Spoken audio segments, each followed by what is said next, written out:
الله الرحمن الرحيم، والصلاة والسلام على رسول الله. أهلا وسهلا بكم. وصفة اليوم باذنجان. كيلو الباذنجان قطعته تقطيع حجم وسط.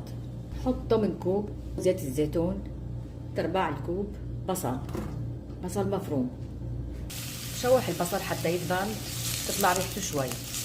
دبل البصل حط 2 سن توم. بس تطلع ريحة الثوم حط الفليفلة الحمراء والخضراء. كوب فليفلة خضراء، كوب فليفلة حمراء. حرك البصل مع الفليفلة. ملح حسب الرغبة. فلفل أحمر ربع ملعقة. فلفل أسود ربع ملعقة. بهارات مشكل أو بهارات الكاري أو بهارات السبعة ربع ملعقة. حرك